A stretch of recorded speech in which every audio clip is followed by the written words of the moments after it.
speaking of the brand new LBC app, I was reading a rather splendid article on there not long ago in which Sadiq Khan, somebody wrote, increasingly we came to appreciate that our people could have multiple identities. For example, I'm proud to be a Londoner and to be English, just as I'm proud to be of Pakistani and Asian heritage and proud to be European and someone of Islamic faith. In my eyes, these identities don't contradict one another. They make us who we are. There's no tension between patriotism and pluralism. Apparently, they make us an island of strangers.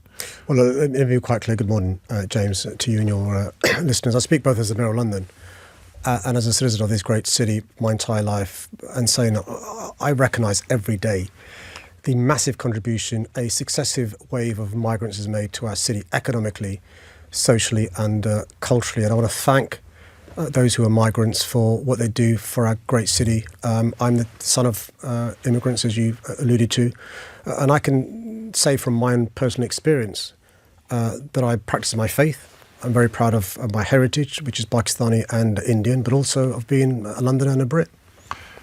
A squalid chapter of rising inward migration, your leader, because you mentioned you're Mayor of London, you mentioned your nationality, you mentioned your religion, your background, your family, you didn't mention your membership of the Labour Party.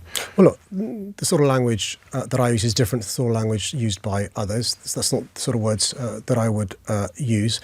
And I just say this to your listeners. I think it's possible to recognise the massive contribution made by lawful migration, but also to recognise that many of the promises made by the Brexiteers were false. We've gone from a situation where lawful migration was 100,000, 200,000, to where it's 900,000, 700,000, more than 600,000. And I think we should have control over our borders.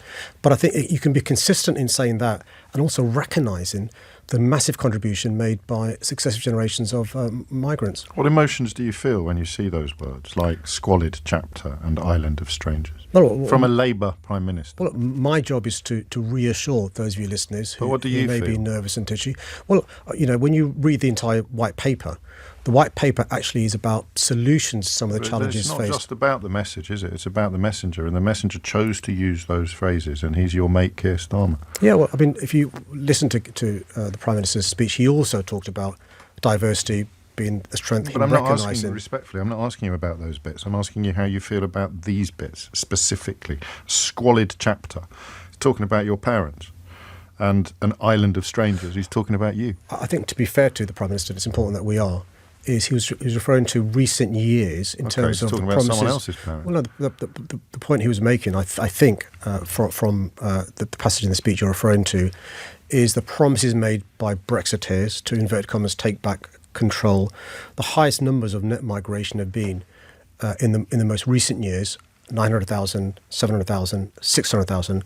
I think, and you'll correct me, that's what he's referring to. What he was not referring to, because I know how rich his constituency is in relation to the contribution made by migrants, is the contribution we make to this multicultural capital city and country. And yet you know that the numbers announced next week are going to be half of the figures, that even the lowest figure that you've just cited. I'll ask you one more time how you felt personally, and you've been very honest with me in this studio over the years, including on questions like this when the words perhaps had come from other lips.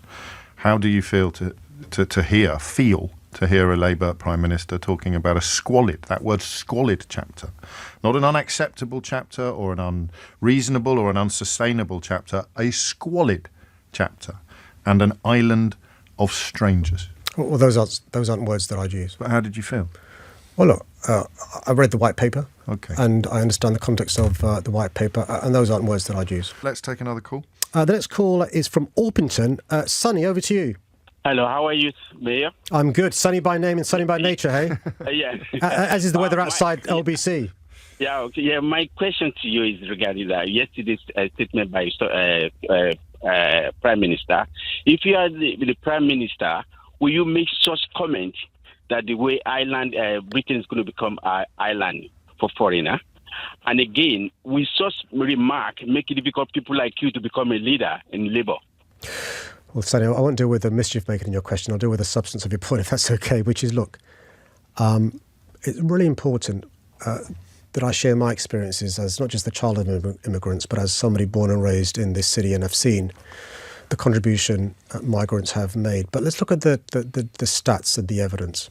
Whether you look at the OECD, PwC, the government's own Migration Advisory Committee, so a skilled migrant will contribute on average £16,000 a year towards our economy. And that's when you include the public services he or she may use. By the way, compare that to a Brit skilled worker, that's £800 minus public services they use. And here's the lovely stat, Sunny, which you'll enjoy. A skilled migrant's family will contribute to the British economy £12,000 a year. That's even when you take away public services they use. A British skilled worker's family takes from the economy £4,400 when you include public services they use. So the idea that skilled migrants are sponges or skivers isn't the case. But when you go to M&S or the Body Shop or have a Cobra, all these things were set up by migrants. And I meet businesses all the time, Sunny, as you do. More than a third of the fastest growing businesses in the UK are either founded or co-founded by migrants. So I speak from personal experience, Sunny, not just as the son of migrants, not just as somebody born and raised in the city, but as the mayor of this great city, to see the contribution made by successive waves of migrants. That being said, Sunny, I also recognise we need to control our borders. I also recognise that the promises made by Brexiteers wasn't worth the year they took making these promises, and we've got to call them out in terms of net migration figures over the last few years. And that's why it's really important to, be pro the contribution made by immigrants, but also recognise we need controls over our borders.